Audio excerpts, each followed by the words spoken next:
광주 가톨릭 평화방송 향기로운 오후 주님과 함께 잘 청취하고 있습니다. 사랑합니다. 최고입니다. 감사합니다. 앞으로도 늘 애청할게요. 여러분은 지금 향기로운 오후 주님과 함께를 함께하고 계십니다. 방송 잘 듣겠습니다. 응원합니다. 하나, 둘, 셋. 파이팅! 우리는 하느님께 바치는 그리스도의 향기니까요.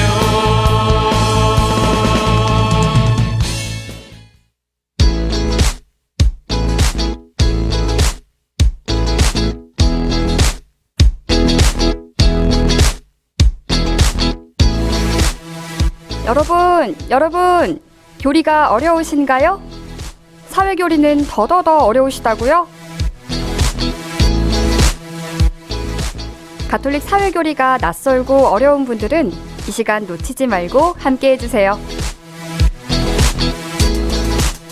세상을 걷는 예수.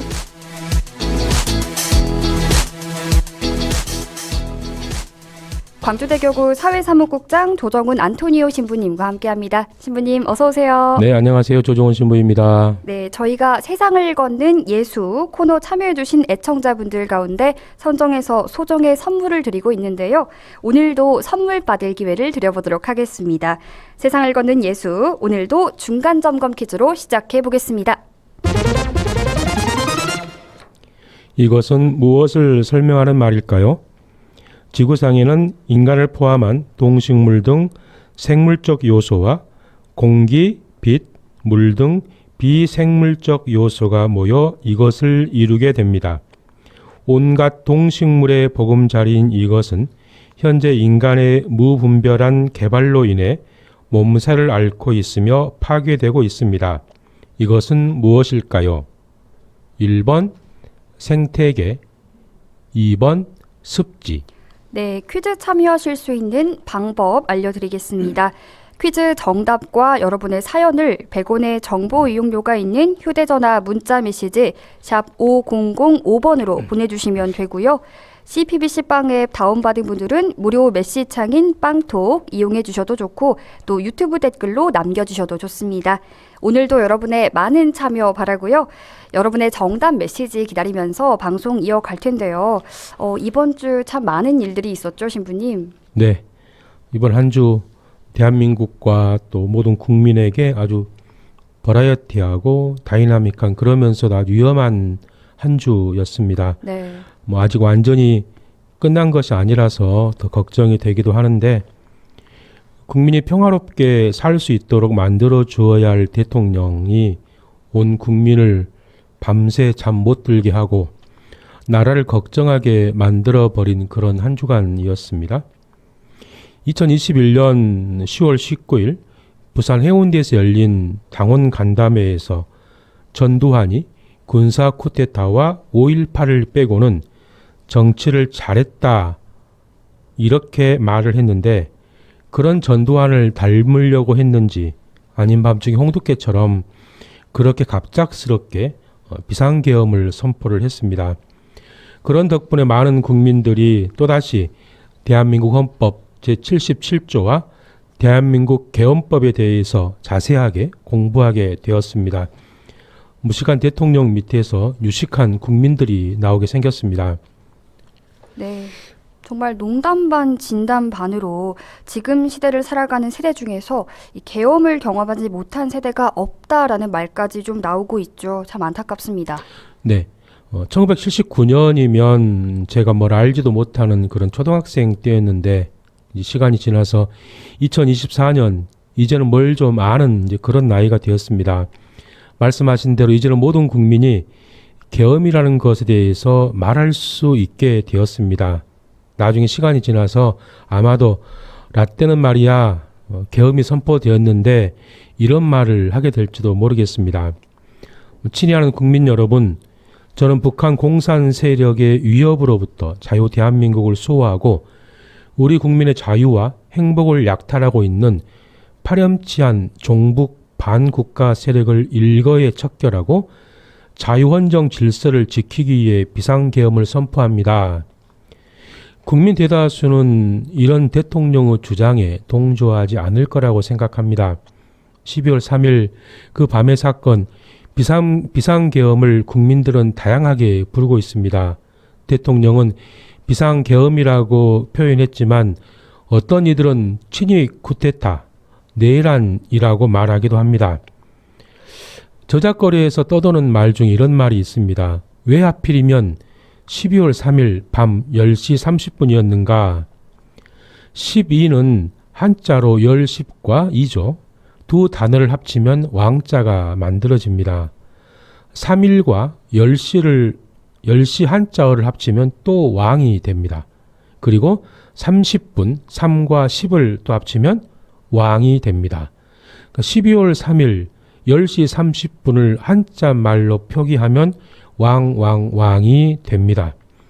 시중에 떠도는 이런 말을 들으면서 이런 거짓말에 귀가 솔깃해지는 제 자신을 바라보면서 조금은 한심한 생각이 들고 그러면서도 정말 그래서 그랬을까라는 의심을 하면서도 믿겨지기도 했습니다.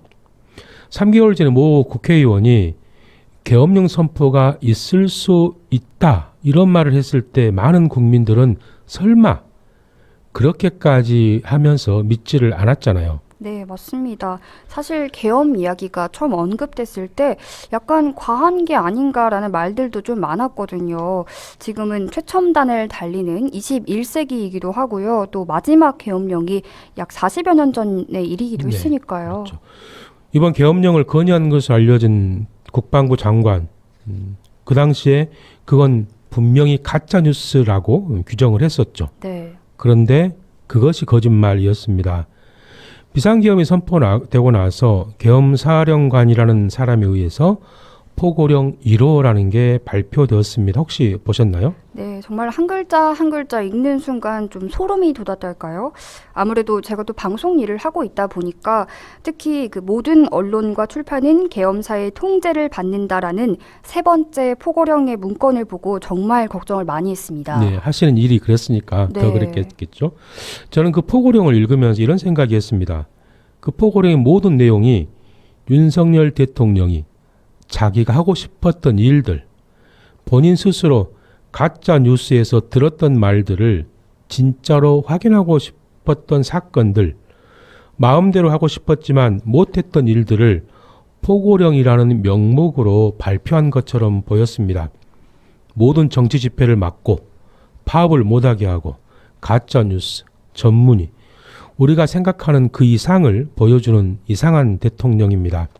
다행스럽게도 비상계엄이 선포된 그날 밤 깨어있는 많은 국민들 덕분에 그나마 빨리 정상화의 길을 걷게 되었습니다. 네.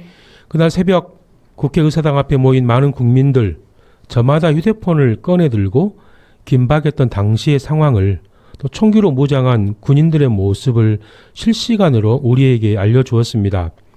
저는 그 모습을 보면서 얼마나 감사했는지 모릅니다. 45년 전에는 대다수의 국민이 아무것도 모른 채 아침을 맞이했지만 이번은 아니었습니다.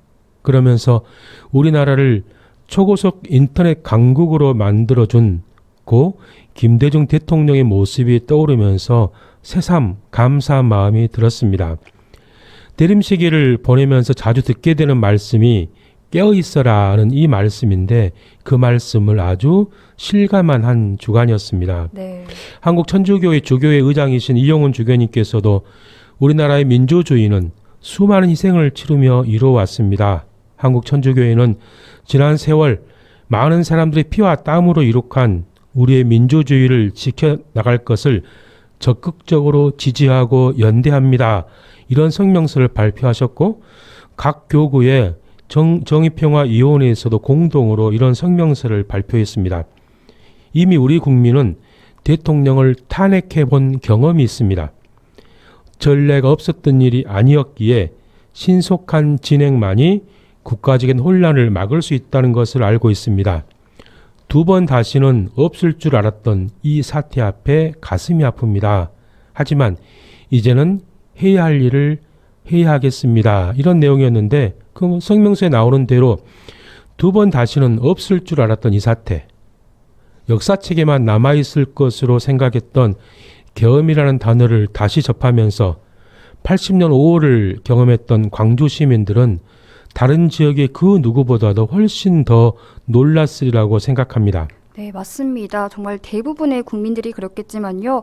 특히 5.18을 경험했던 광주 전남 지역의 지역민들이 가슴을 쓸어내리면서 밤새 계엄령 해제 순간까지 정말 잠을 못 이루면서까지 TV 앞을 떠나지 못했을 거라 생각됩니다. 예, 프란치스코 교황님의 모든 형제들이라는 회칙이 있는데 이 파랑에서 이런 말씀을 하시는데 모든 이가 형제 자매로서 우리 함께 꿈꿉시다. 대한민국을 위해 또 대통령 하야와 탄핵을 위해서 많은 이들이 소리를 높이고 있습니다. 정의와 평화가 하루빨리 이루어지는 그날을 희망하면서 느리더라도 분명히 앞으로 가고 있음을 믿고 포기하지 말고 또 힘을 함께 모아주시기를 청해봅니다. 1979년 12월 12일 군사 반란 사건이 일어났던 날, 그 같은 날 교구 정의평화위원회에서는 12월 12일 목요일 저녁 7시에 남동 5.18 기념성당에서 교구장 대주교님의 주례로 이 땅의 민주주의와 평화를 위한 시국미사를 봉헌할 예정입니다. 그 미사에도 많은 분들이 오셔서 힘을 모아주셨으면 합니다. 네, 이 땅의 민주주의와 평화를 위한 시국미사에도 많은 관심 가져주시면 좋겠습니다.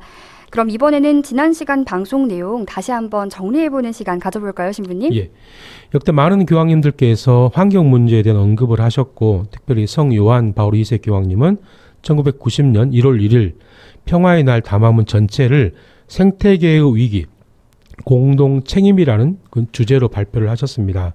그리고 프란치스코 교황님은 사회교리의 여러 주제 중에서 최초로 환경회칙인 찬미받으소서를 반포하셨고 첫 번째 환경회칙인 이 찬미받으소서를 반포하시면서 교황님께서는 이 회칙에 영향을 주신 분이 바로 프란치스코 성인이라고 언급을 하시죠. 프란치스코 성인이 1225년에 만든 피조물의 노래라는 시 안에서 언니 햇님, 누나 달이며 별, 언니 바람과 공기와 구름과 개인 날씨, 하느님의 피조물인 모든 존재를 형제 자매라고 부르고 있습니다. 네, 프란치스코 성인께서 모든 피조물을 형제 자매로 부르는 이유가 있으셨을 텐데요. 그들 또한 창조주 하느님에 의해서 창조되었고 또 그분을 유일한 천상 아버지로 모시고 있기 때문에 모든 피조물을 형제 자매, 언니, 누이라고 표현을 합니다. 네. 우리나라에서는 생태계에 큰 위험이 되는 동식물을 법으로 생태계 교란 생물이라고 정해놓고 관리를 하고 있습니다. 우리가 잘 아는 대로 뉴트리아, 또 황소개구리, 큰잎 베스, 블루길 이런 생물들인데 그런데 그런 생물들이 환경에 미치는 영향이 클까? 인간이 더 큰 영향을 미칠까? 너무나도 쉬운 문제죠. 네, 무조건 인간이겠죠. 인간이 환경에 끼치는 영향력이 훨씬 더 큽니다. 예. 지금의 기후위기는 결국 인간이 초래한 결과라고 많은 학자들이 한 목소리로 강조를 하고 있습니다. 지난 9월에 국내 언론 대부분에 실렸던 기사가 하나 있는데 이런 제목입니다. 무심코 버린 치토스 한 봉지, 미 동굴 국립공원 생태계 휘청. 웃고 넘어갈 수 있는데 정작 그곳의 관리자들에게는 아주 심각한 문제였나 봅니다. 아나운서님께서 기사를 좀 읽어주시겠어요? 네, 2024년 9월 13일 한겨레 신문 기사입니다.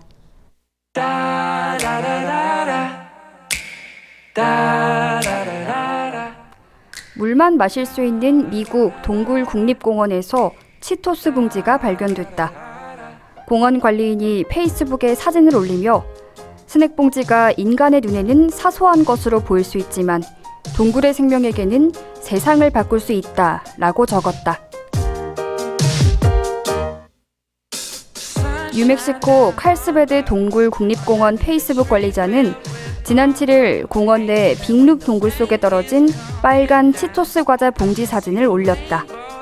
그러면서 스낵 봉지의 주인은 우발적으로 행동했을 가능성이 높다. 그러나 동굴 생태계에 큰 영향을 미쳤다라고 밝혔다.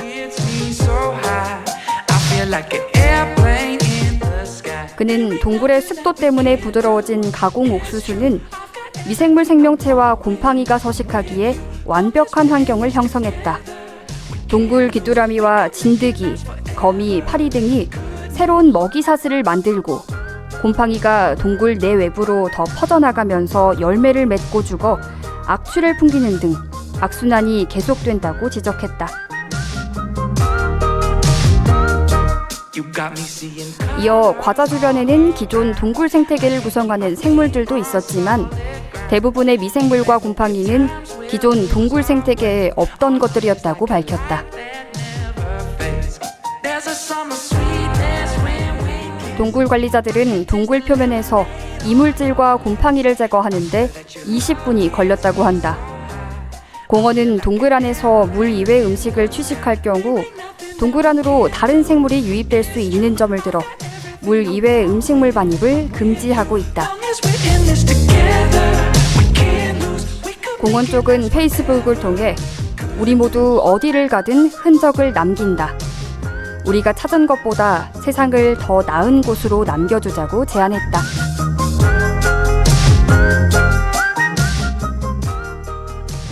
누군가 무심코 버린 아니면 의도하지 않게 떨어진 이 키토스 봉투 하나 때문에 동굴이 난리가 났습니다. 네. 말 그대로 동굴 생태계가 위험에 빠지게 된 것이죠. 기사를 읽으면서 애게게 뭔 그런 봉투 하나 때문에 이런 난리법석을, 그런데 그들에게는 아주 심각한 문제였죠. 네, 맞습니다. 나비의 작은 날개짓처럼 미세한 변화, 이 작은 차이 같은 사소한 사건이 추후 예상하지 못한 엄청난 결과나 파장으로 이어지게 되는 현상을 나비 효과라고 하잖아요. 나비 효과가 가장 눈에 띄게 좀 크게 적용되는 것이 바로 우리 생태계이지 않을까 싶습니다. 네, 맞습니다. 우리 인간은 알게 모르게 지구라는 큰 생태계에 영향을 주고 있죠. 좋은 영향이었으면 하는데 분명히 좋지 않은 영향을 더 많이 주고 있습니다. 네. 혹시 생태학의 4가지 법칙이라는 말 들어보셨나요? 아니요. 저는 미처 들어보지 못했습니다. 네, 베리 카머너라고 하는 생태계에 관한 학자가 이 생태학의 4가지 법칙을 제시를 하는데, 그래도 한 번쯤 다 들어보았을 내용입니다. 네. 제1법칙, 모든 것은 서로 연결되어 있다. 그러니까 생태계라고 하는 말 자체가 연결되어 있다는 뜻이잖아요. 네. 나비 효과가 이 말로 충분히 또 설명이 될 수 있는 것이고, 두 번째는 모든 것은 어딘가로 가게 되어 있다.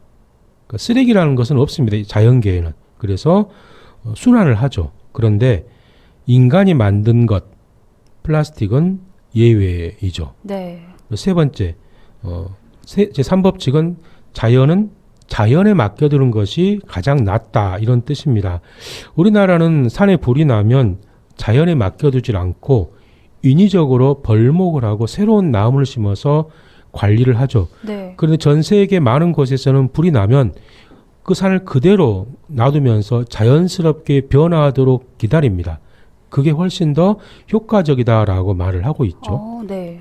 그리고 네 번째 법칙은 공짜 점심은 없다.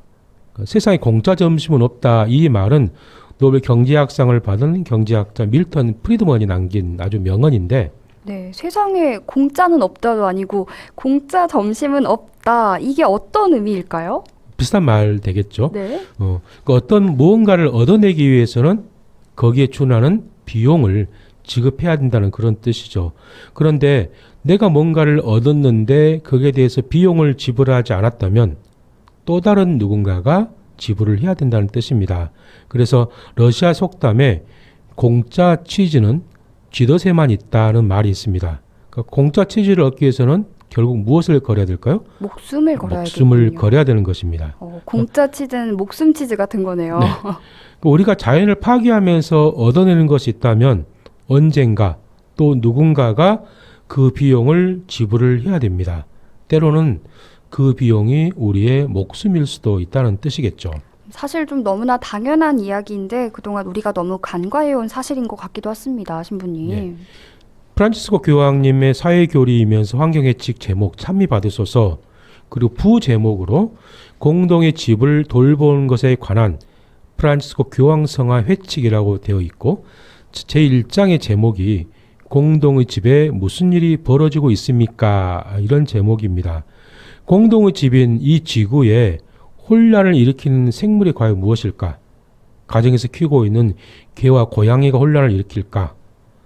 모든 생명체가 살아가고 있는 이 공동의 집에서 인간들이 도대체 무슨 일을 하고 있는 것일까? 아나운서님 혹시 인생 총량의 법칙 이런 말 들어보셨어요? 딱 인생 총량의 법칙이라고 들어보진 않았지만 비슷한 의미의 말들을 좀 많이 들어봤습니다. 실제로 있는 법칙은 아니고 그렇게 느낀다는 뜻인데 네. 여기에 또 유사한 게 사람마다 평생 마실 수 있는 술의 양이 정해져 있다라고 표현을 합니다. 그래서 주량 총량의 법칙 이렇게 표현을 하기도 해요. 젊은 시절에 술을 많이 마시게 되면 결국은 늙어서는 마실 술이 양이 줄어든다는 뜻이겠죠. 네. 그러니까 술뿐만이 아니라 음식도 그렇다는 이야기입니다. 그런데 비슷한 말로 이제는 지구 총량의 법칙이라는 말이 있습니다.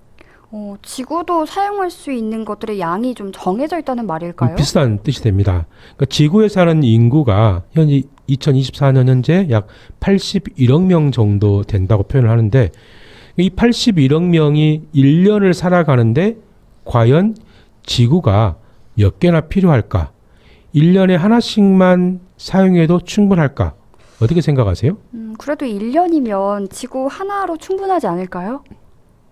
지구 인구에 필요한 지구의 숫자가 과연 몇 개일까? 그러니까 지구 총량의 법칙을 다른 말로 표현하면 지구 생태 용량 초과의 날 이런 뜻입니다. 네. 이 생태 용량 초과는 네 가지 중요한 요인으로부터 이제 결정이 되는데 우리가 얼만큼 소비를 하는가? 우리가 만드는 제품이 얼마나 효율적인가? 또 얼마나 많은 사람들이 살고 있는가? 자연은 얼마나 생산할 수 있는가? 이 네 가지를 봅니다. 그래서 물, 공기, 토양 이런 자원에 대한 인류의 수요가 지구가 생산하고 우리가 만들어낸 폐기물들을 모두 흡수할 수 있는 날까지 그래서 이걸 지구 생태 용량 초과의 날이라고 표현을 하는 겁니다. 네, 말씀해주신 지구 생태 용량 초과의 날이 지구 멸망의 날처럼 좀 들리는 건 기분 탓이겠죠? 계속 말씀 이어가 주시죠, 신부님. 현실이 될 수도 있다는 뜻이겠죠. 네. 그러니까 오늘이 12월 5일입니다. 그러니까 2024년에 생태 환경, 이 자연이 우리에게 만들어준 것들을 100이라고 이야기했을 때 인류는 그 100 중에서 몇 %나 사용을 했을 것 같아요? 설마 이미 100% 다 써버린 건 아니겠죠? 설마가 불행하게도 맞습니다. 네. 인류는 올해 생태 용량을 이미 다 사용을 해버렸습니다. 2023년 통계가 8월 2일이었습니다. 코로나 기간에는 조금 더 이 기간이 늘어났습니다. 네. 그런데 올해는 아니죠. 그러니까 지난 8월 2일이 지구가 생산하고 지구 자체로 정화 가능한 천연 자원을 이제는 초과하기 시작을 한 겁니다. 그 얘기는 8월 3일부터는 빌려서 쓴다는 그런 뜻이기도 합니다. 네, 그럼 저희는 이미 미래 세대에 대해서 이 생태적 빚을 지고 있는 거겠네요. 예, 1971년은 이 지구 생태 용량 초과의 날이 12월 25일이었습니다. 거의 1년 다 썼잖아요. 네. 그런데 50여 년이 지난 지금은 점점 앞당겨져서 8월 초에 이르게 됐습니다. 아마도 몇 년 후면 7월 달로 넘어가지 않을까 싶어요. 결국 이 얘기는 2023년에 이 지구에 사는 사람들이 제대로 사용을 하기 위해서는 지구가 1.7개의 지구가 필요했습니다. 과연 그럼 올해는 어떨까? 글쎄요. 코로나 시기도 이제 지났고 하니까 좀 더 가속도가 붙어서 그 날짜가 더 앞당겨졌을 것 같은데요. 혹시 지구 생태 용량 초과의 날이 국가별로 좀 다른가요? 분명히 잘 사는 나라와 못 사는 나라는 소비가 좀 다르겠죠. 네. 한국은 어느 정도에 위치하고 있을까요? 그래도 우리나라는 분리수거도 잘하고 재활용도 좀 하고 네. 아나바다 운동도 하니까 8월 1일보다는 뒤에 있지 않을까요? 네. 2024년 10월 말 대한민국 총 인구수 약 5,100만 명 정도 됩니다. 1억도 안 되잖아요. 네. 땅도 좁아요. 그런데 2023년의 생태 용량 초과의 날이 4월 2일이었습니다. 그 말은 전 세계 사람들이 한국인들처럼 살아간다면 4월 2일 날 지구가 사라진다는 그런 뜻입니다. 한국 사람들이 살기 위해서는 지구가 몇 개가 필요한 거예요? 4개가 필요하겠네요. 4개가 필요한 셈이 돼버렸죠. 대한민국의 생태 용량 초과의 날이 불과 4월이라는 건 좀 생각보다 너무 앞선 날따라 충격적입니다. 이건 선진국입니다. 우리나라가. 네. 산업혁명을 제일 먼저 시작한 영국도 5월 19일. 그런데 1위는 카타르입니다. 카타르가 2월 10일. 캐나다 또 에미레이트 미국이 3월 13일. 호주가 3월 23일. 덴마크 3월 28일 이렇게 쭉 가서 인도네시아 12월 3일. 에콰도르 우리나라 못 사는 나라들이죠. 이런 나라들이 12월 달입니다. 1위를 탈환하려면 아주 분발해야 됩니다. 그런데 꼭 이것뿐만이 아니고 탑5 안에 들어간 게 참 많습니다. 글로벌 탄소 프로젝트에 따르면 한국의 1인당 탄소 배출량이 12.4톤입니다. 이것은 사우디, 미국, 캐나다에 이어서 4번째입니다. 그 한국인이 소비하는 자원의 양이 이렇게 많다는 것 아무도 정말 우리 모르고 살았을 겁니다. 네. 그런데 이게 또 넘어서 3위가 되었던 적도 있습니다. 화석 연료상이라는 것인데 기사를 좀 읽어주시겠어요? 네, 2023년 12월 22일 미디어 오늘의 기사 내용입니다.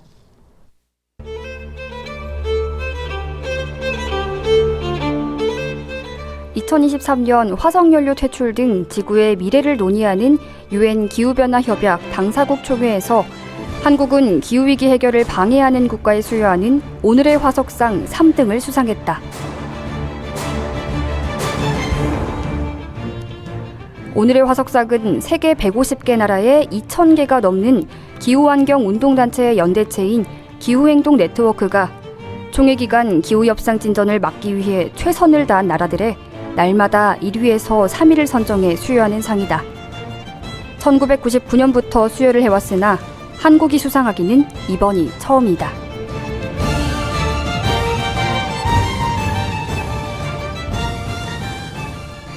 상을 받으니까 좋긴 하지만 좀 찜찜한 상입니다. 네. 대한민국, 사우디아라비아, 호주, 뉴질랜드 이 4개국의 공통점이 있는데 혹시 아시나요? 언뜻 무슨 관계가 있을까 싶긴 한데요. 계속 기후위기를 좀 이야기하고 있는 거다 보니까 기후위기와 연관된 나라들인가요? 네, 맞습니다. 2016년 11월 영국 기후변화 전문 언론이 이제 이런 결과를 토대로 해서 대한민국, 사우디아라비아, 호주, 뉴질랜드 이 4개 나라를 기후빌런, 기후깡패라고 지목을 했습니다. 왜냐하면 1인당 온실가스 배출량의 증가 속도가 아주 가파르다는 뜻이 됩니다. 네. 그래서 한국의 국가적 기후 대응 수준이 세계 최하위권이라는 이제 그런 기사도 있는데 좀 간단히 읽어주시겠어요? 네, 2023년 12월 8일 경향신문 기사 가운데 일부 내용입니다.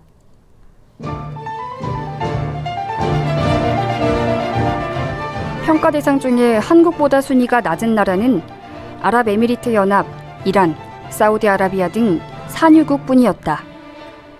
기후솔루션은 국제 평가기관들이 전 세계 온실가스 배출의 90%를 차지하는 63개국과 유럽연합을 대상으로 평가 발표한 기후변화 대응 지수에서 한국이 전체 67개국 중 64위에 머물렀다고 8일 밝혔다.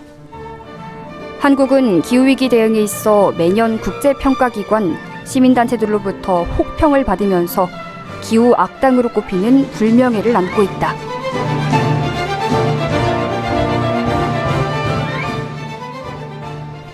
기후 빌런 이러면 꼭 좋은 말처럼 들린데 기후 깡패, 기후 악당 이런 뜻입니다. 네. 그런데 대한민국이 정의의 사도로 바뀔 가능성이 없다는 것이 더 큰 문제가 아닐까 싶습니다. 네, 신부님 아쉽게도 시간 관계상 좀 벌써 마칠 시간입니다. 신부님께서는 교구 사회사무국장이시면서 또 정의평화위원회 위원장이시기도 한데요. 다음 주 정평위에서 특별한 미사를 봉헌할 예정이죠. 다시 한번 좀 소개해 주셨으면 좋겠습니다. 예, 교구 정의평화위원회에서는 1979년 12월 10일 대한민국을 불행에 빠뜨렸던 12.12 군사 반란 사건이 일어났던 그 같은 날에 미사를 봉헌할 예정입니다. 12월 10일 목요일 저녁 7시 남동 5.18 기념성당에서 교구장 대주교님의 주례로 이 땅의 민주주의와 평화를 위한 시국미사를 봉헌할 예정입니다. 그 미사에 많은 분들이 오셔서 힘을 모아주셨으면 합니다. 네, 여러분들의 많은 관심과 참여 부탁드립니다. 그리고 방송 시작하면서 내드렸던 퀴즈의 정답 발표해 주시죠. 네, 정답은 1번 생태계입니다. 네, 정답은 1번 생태계였습니다. 우리 문자로 3633 애청자님께서 1번 생태계, 오늘 건강밥상 요리교실에 다녀왔는데요. 기후환경에 대해서 교육도 받고 와서 생태계가 잘 보존되려면 환경 문제에 많은 관심을 갖고 노력해야겠다고 생각했습니다. 라고 해주셨고요. 또 우리 유튜브 댓글로 안젤라님께서 세상을 걷는 예수 조종은 신부님 반갑습니다 해주셨습니다. 네, 선물 받으실 분들은 방송 끝나고 저희가 따로 연락드리겠고요. 오늘도 좋은 말씀 감사합니다, 신부님. 네, 감사합니다. 네, 지금까지 광주대교구 사회사무국장 조정은 안토니오 신부님과 함께했습니다.